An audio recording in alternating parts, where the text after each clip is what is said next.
Good evening, everyone. Myself, Engineer Sandeep Bansal, on behalf of Board of Directors of CEV Integral Appraiser Foundation, the registered Section 8 company and a registered valuer organization under the authority IBBI. I welcome you all on this prestigious event when our organization is celebrating International Women's Day. As you may be aware, International Women's Day is celebrated globally on 8th of March every year to celebrate the achievements of women and mark a call to action for gender equality. International Women's Day also aims to draw attention to issues faced by women and advocate the women's empowerment.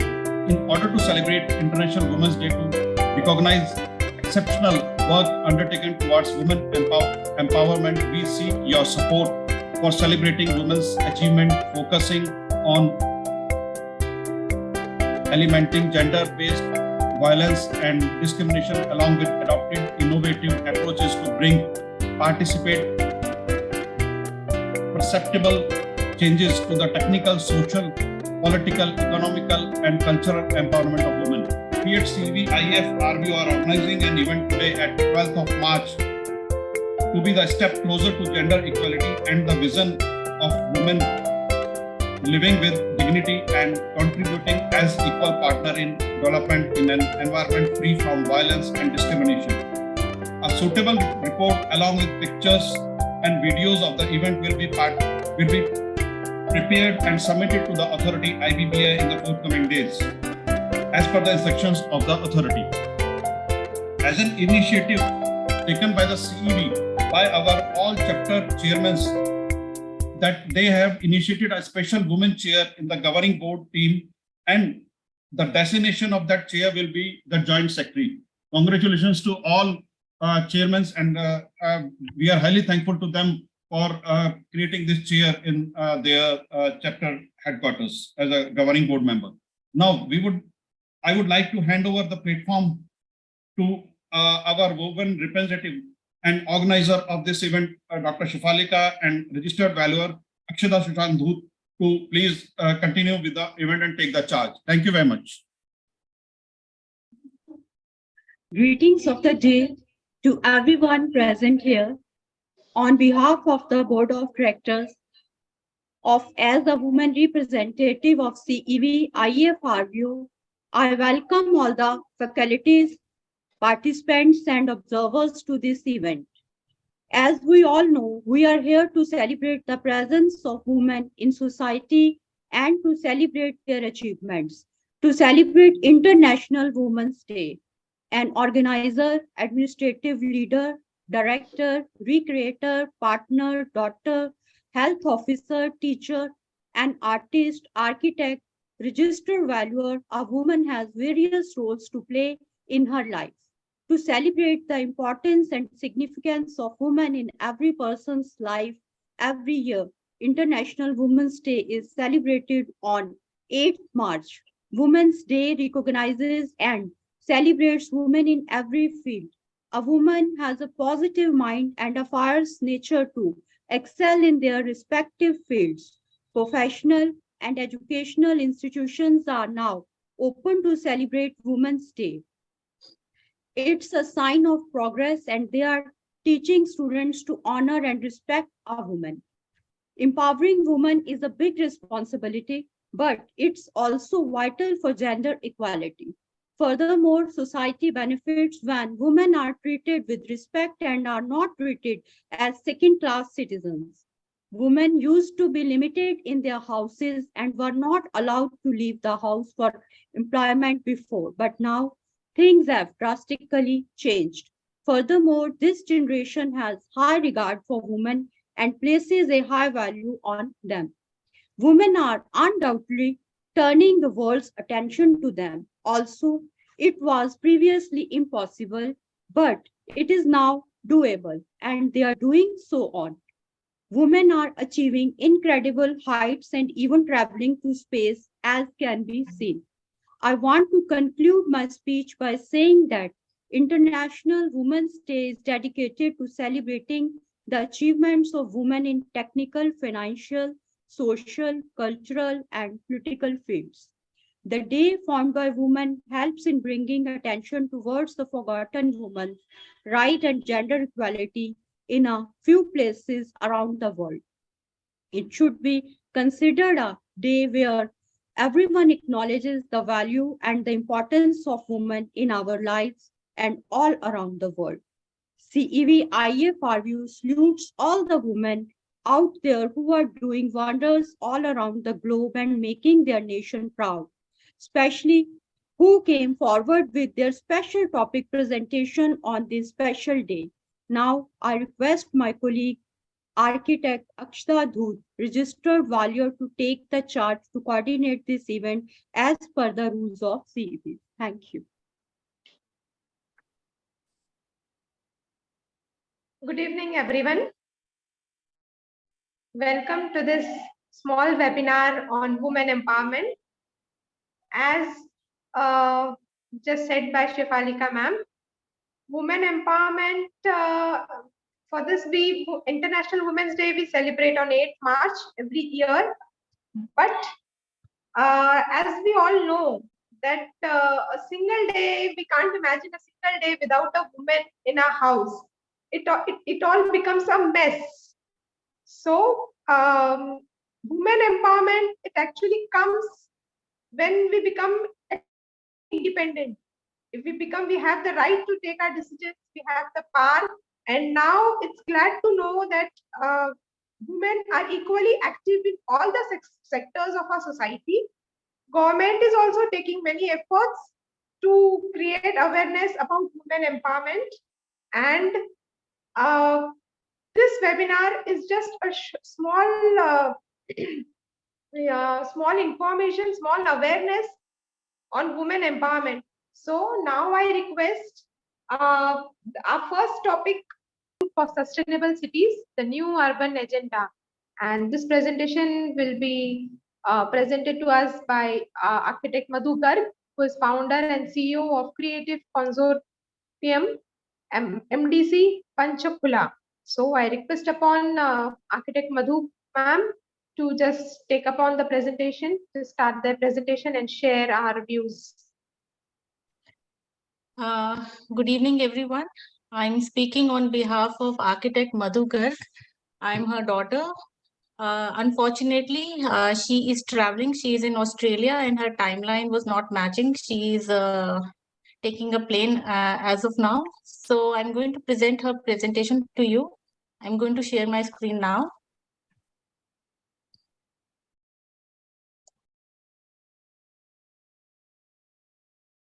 Is my screen shared?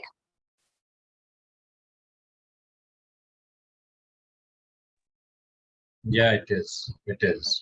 Thank you. Okay, so the topic for the talk today is sustainable housing for sustainable cities, the new urban agenda.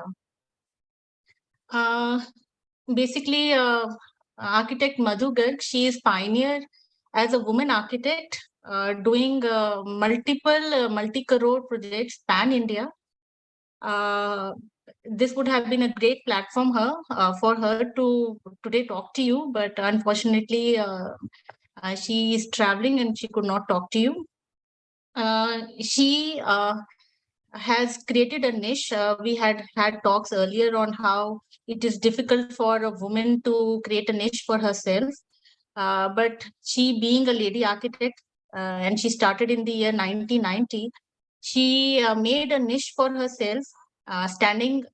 At that time, there were very few lady architects who were really stepping into the stream, and that too on a larger scale. And I would very proudly say that she has created a great niche for herself. She has created multiple multi-crore projects, which are not just one building. They are group housings, residential colonies, and that too for very prominent government sectors like rights, railway authorities, then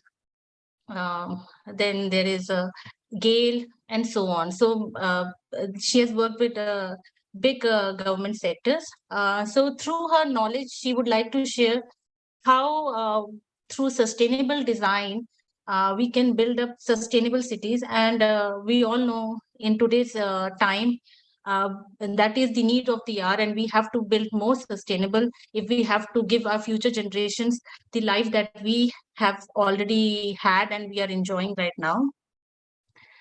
So the presentation will flow through these all topics.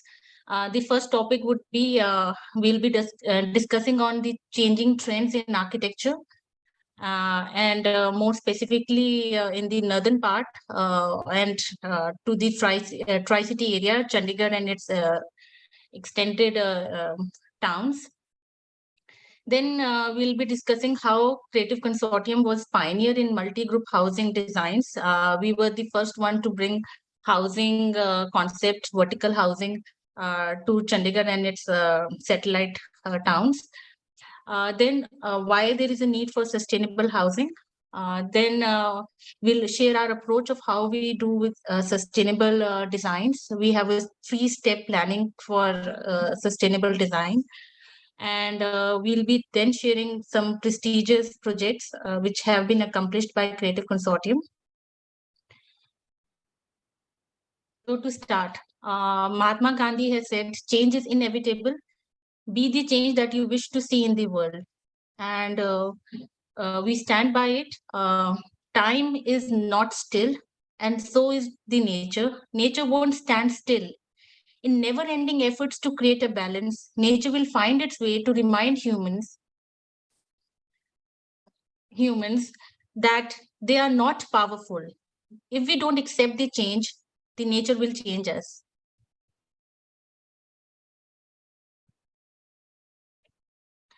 So understanding how this Chandigarh Tri-City has changed from 1990 to 2021, 23.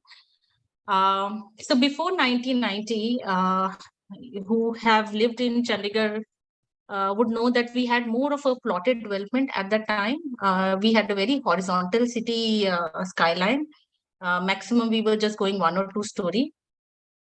And we were using vernacular architecture methods with using local materials, which was more brick and concrete. And there was no scarcity of natural resources at that time. Between 1995 to 2000, there was a sudden increase in population and there was more demand for urban living.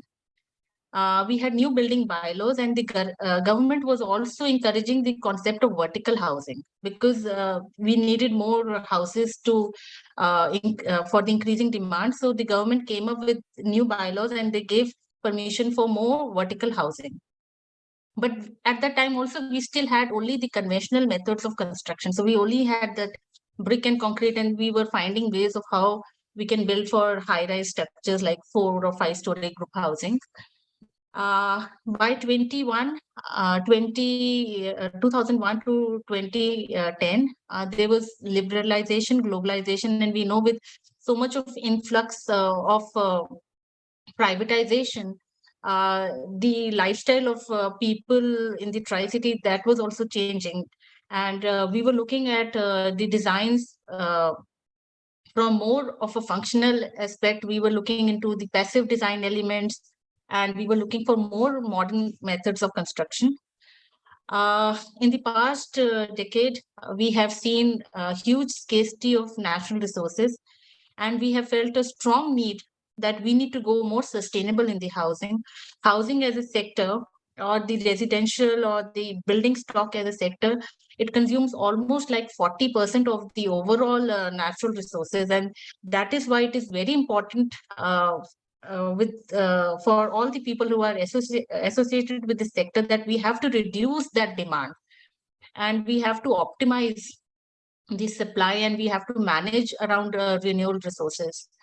So Creative Consortium, it stands tall, and it is recognized as pioneer in multi-group housing projects pan-India for giving most functional, aesthetically pleasing, cost-effective, and environmentally sensitive design. Creative Consortium makes every effort to design these residential projects as spacious, self-contained, self-sustainable, and eco-friendly environment, which are well integrated into the recreational entertainments and as well as infrastructure needs. They are comfortable to both who are living in them, for the people who are habiting their spaces, as well as for the environment. We not only build houses, we are building cities. So if we look at the global scenario of housing demand, these numbers are based on the census and other research data. So the slum and informal settlements, almost 2.4 billion are still wanting a proper habitable space. In the affordable sector, we are still looking for a deficiency of 440 million affordable houses. Whatever housing stock we have, they are not designed on sustainable manners, and there is lack of planning for 65 to 70% of the city surface residential use. And it is portrayed that there is a increased housing demand to the tune of 1.6 billion in the years to come. So it means that the demand is increasing, and we have to look into ways of making this segment more environmental friendly. And how, in an urban settlement, we have more paved areas, we have more buildings, roads, and everything is paved. The greenery is quite less. And because of that, all the heat that we get from the sun is absorbed by the building sector and the surroundings, and there is no way to let go of that heat. And that is why that urban areas, they are approximately 2 to 3 degrees, or even nowadays 4 degrees higher than the surrounding suburban areas. And this effect is called heat island effect. And this, because the urban areas are increasing, this is causing the global warming. So universal impact of sustainable housing on urban development. If we provide for more sustainable housing, we are providing for improved public health. So it is not just for the environment that we are doing, we are also doing it for our own good. If we are providing houses which are more comfortable, then obviously it will impact the human wellness and comfort, and that will improve the overall public health. It obviously increase environmental sustainability. It provides for that. That is the main goal. It is also economically a good investment on return, because if we design a building stock on sustainable manners, where we are using or harvesting natural resources, and we are reducing our energy demands, obviously in the life cycle cost, they come down, and it's saved penny is a penny earned. And then we also reduces the risk reduction, like if we are making it more earthquake prone, and we are also providing opportunities on socio-economic empowerment and improved safety and security. So how we follow sustainable design?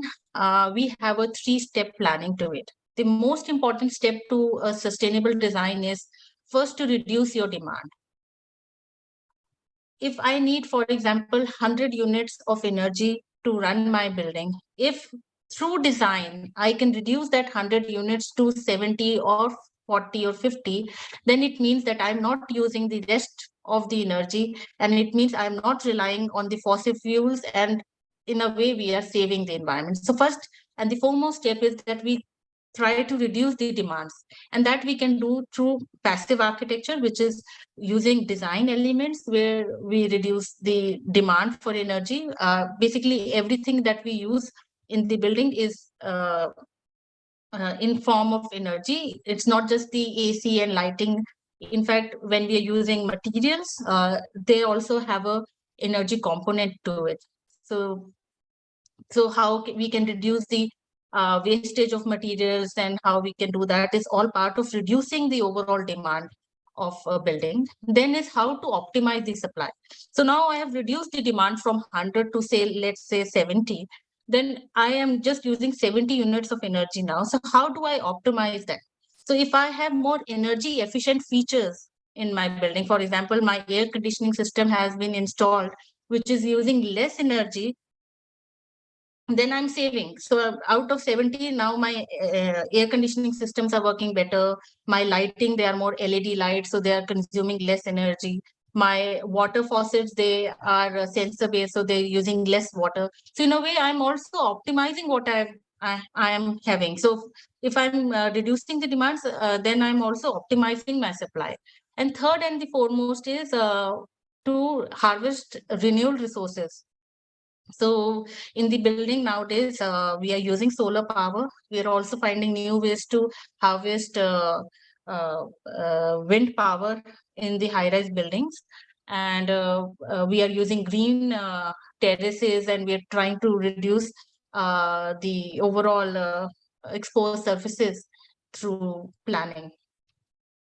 So we'll go step by step, reduce the demand of natural resources, no use of scarce building material. We are not using building materials which are made from natural resources and which can become scarce. We are using alternate materials which are basically industrial waste, and in a way we are using industrial waste or the byproducts as the building elements. They are now in different forms: ACC blocks, hollow concrete blocks, fly ash bricks, GRFC panels, puff panels, agrocrete blocks, and so on. We are also using passive solar architectural design elements. It is all architects would understand, if we orient the building properly in a proper orientation, then we can obviously reduce the heat gain of the building. We know west is quite harsh and north has more of a daylight factors. And if we are able to design the building on orientation, and then we are able to provide more natural ventilation, natural daylights, then obviously we don't need to be relying on energy resources. Then also increasing the open and green spaces. See, as I have explained earlier in this slide, the problem that we are having in the city is that we don't have green spaces. The plants and the trees, they play a very important role in the overall ecosystem. They bring in habitats, they reduce the overall ambient temperature, and they also reduces the temperature, and they bring in more moisture. And obviously it also promotes human wellness. If you are close to nature, you experience more biophilic contentment, and that's also one of a very important factor in human well-being. So we try to plan with more green spaces and spaces which are more close to the visual contact as well. Then second point was optimize the supply. So we optimize the supply by, for example, in the construction, we are using RMCs. Then in the building services, we are using building management systems. So through proper management, we are able to see where, like, we have different zones. We can monitor which zone we want to condition, we don't want to condition, where we want lighting and not. So using these smart systems, we are able to reduce the unnecessary wastage of resources. Like, for example, in street lighting, we have this automated lighting systems which will light up on a given set timings. We are using it even in the public streets now. Then we have intelligent HVAC systems.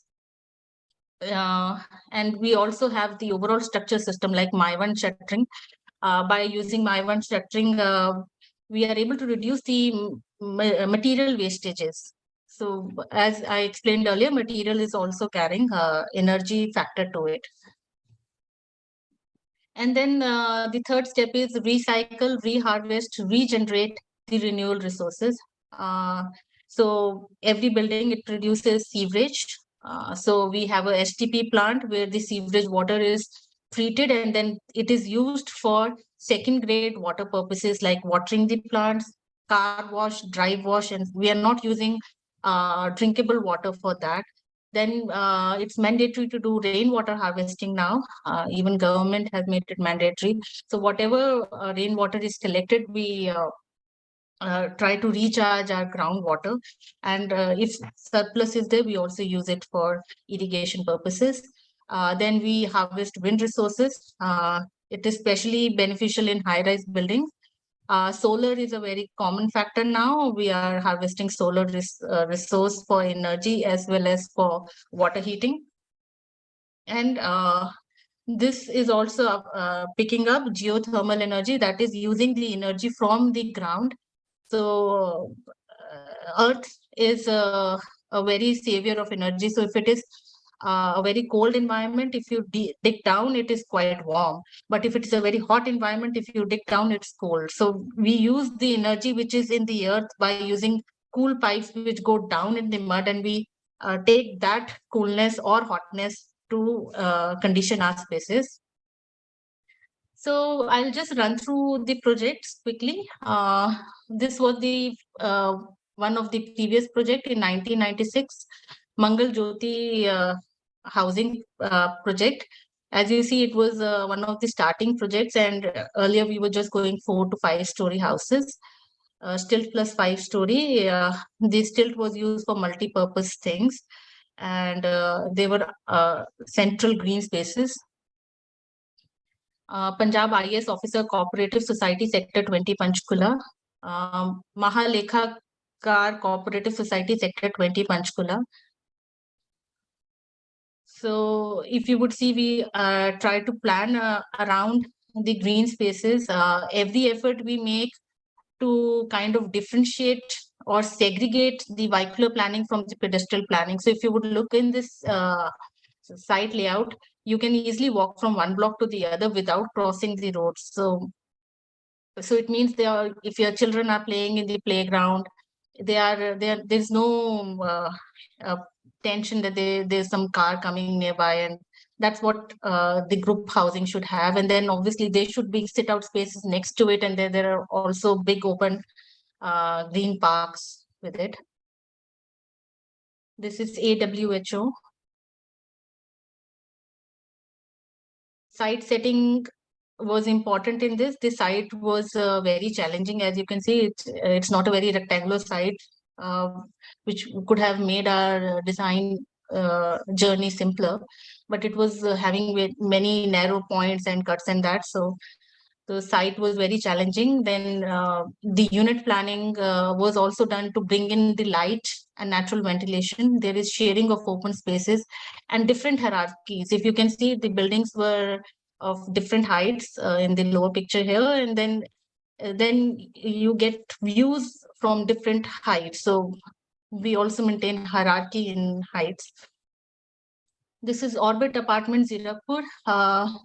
Again, we focused on creating interactive open spaces. There was a distinction between vehicular and pedestrian movement.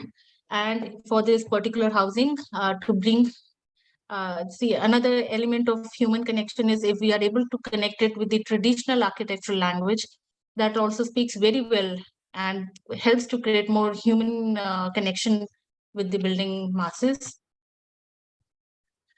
This is Palm Code Zirakpur 2006. Again, more focus on climate responsiveness. More than 50% of the site area was left open for green spaces, and our entire parking was taken into the basement, and we provided 100% basement parking for this project. And if you can see in the picture above, the building blocks, they are all facing the central park, which has all the children plays and stuff. And from every house, you can look into that green space, and it's a very introverted kind of green planning. Whistler Heights, Mohali, 2008. Silver City Heights, Zirakpur. IRVO, Indian Railway Welfare Organization, Sector 10, Sonipat. It was the residential colony that she had done. There are different segments, 3 BHK, 2 BHK, 4 BHK. And as you can see, we have planned around greenery, giving green pockets to each and every house. Every house has a view to the greenery. And a large continuous green lung for social interaction, recreation, and visual respite. And placemaking is provided within the complex. Besides designing for functional utilities, the greater challenge was structure, services, and infrastructure. So for this IRVO project, this was one of the high-rise building projects. It was more than 18-story. And so obviously, when you go more vertical, you need to focus more on the structure part of it, and also the services. It becomes challenging. And then how to provide for, if the number of units have increased per square foot in a given area, then how do you provide for the right infrastructure for that? This is again one of more than 18-story high Mona Green Zirakpur. Again, verticality plays different challenges. We need to how to bring in the human scale, because we are losing the contact with the ground. So as you go more vertical, then the concept of bringing human scale and connection to the green spaces become much more challenging.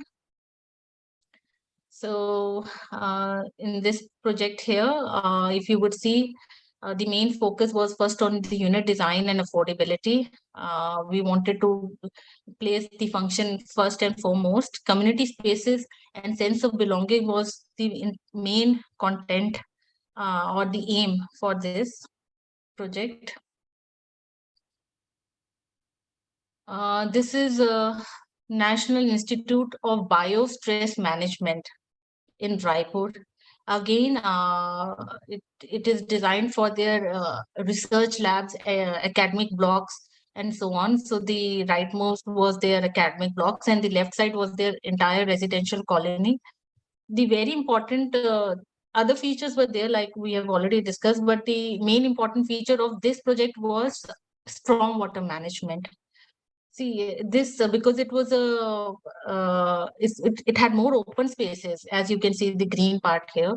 That was because they wanted fields, agriculture fields, where they were doing this research on those biotic plants. So it means when you have more surface area, which is open and which is porous, and there is in Raipur, there is a lot of rainfall as well. So we need to manage so much of water that is falling on the ground.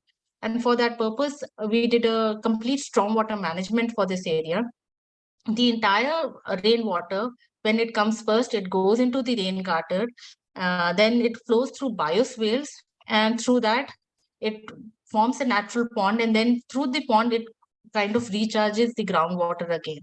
So this was a very classical example of how we can use water and use it as an element of aesthetic, as well as we are giving back to the nature, and we are also making use of a natural resource. So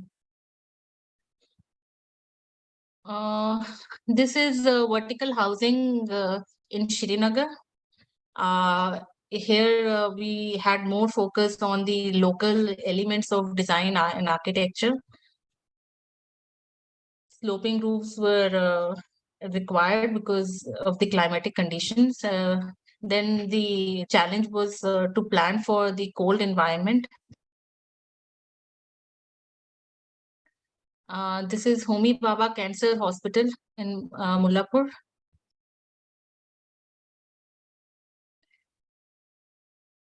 So if you would see here, the balconies and terraces have been planned in a way to give more human scale to it. So they are staggered, and they are not just in a line, and they have their green pockets next to them. So to kind of bring the ground vertically up as well. And this is steel strip housing in Derabasi. This is almost complete, and you can also hear their advertisement on radio. This is SSL Highway Towers, Derabasi. Again, we use all the terraces as green terraces, so that the community spaces which cannot go on the ground can also go on the terrace. Unfortunately, I don't have the walkthrough for this one, but it shows how the terraces and the green public spaces have been provided within the society itself. So this is the central green space that has been provided, and it is next to a club. So once you are living in this complex, you will be in a very safe and close environment. Orchard Green, Sector 115, Mohali. So this is the My1 structuring that we are using for this project.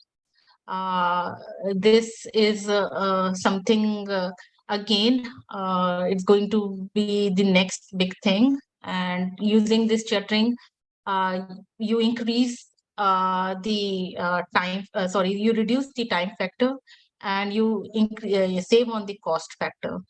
And obviously, if you're able to get a building ready in a time, 1/3 of the original time, you are able to sell that product sooner in the market, and you get much better returns on your investment. So, and obviously I've already discussed, by using this My1 structuring, you're not wasting on resources. So wherever you want, you're just pouring that, and it's a in situ precasted mechanism. This is a group housing for Chandigarh Housing Board, and this is in Chandigarh.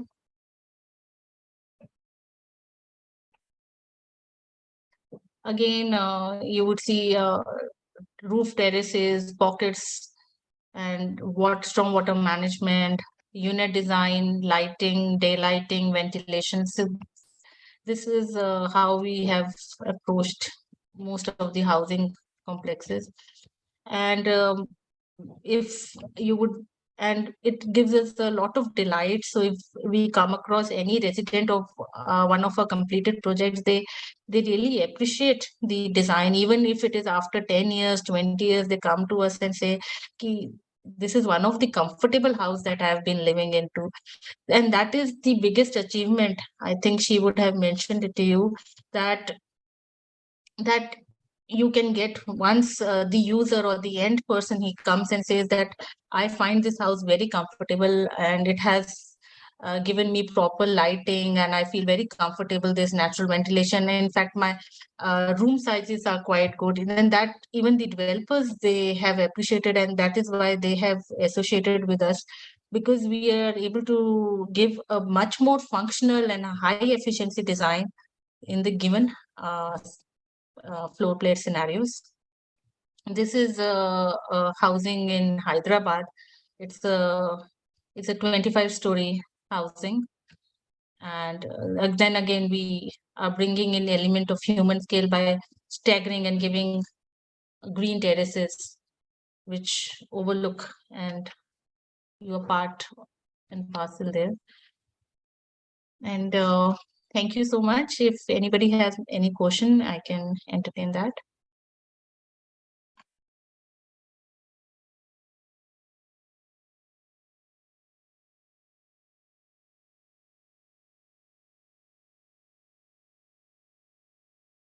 Hello. Hello. Yes. Yeah. Is there any Yeah. other question, or I can just? Thank you, ma'am. Thank you. On behalf of Madhu ma'am for sharing this lovely presentation. Thank you. It was my pleasure. Thank you. Yeah. To interrupt, please continue. So I just respectfully thank all the speakers for providing us with this wonderful experience on women empowerment and the designing part, including with the case studies and all. We have learned really a lot of things in today's presentation. So I respectfully conclude this webinar with thanking all the participants and all the speakers. Thank you. Thank you very much.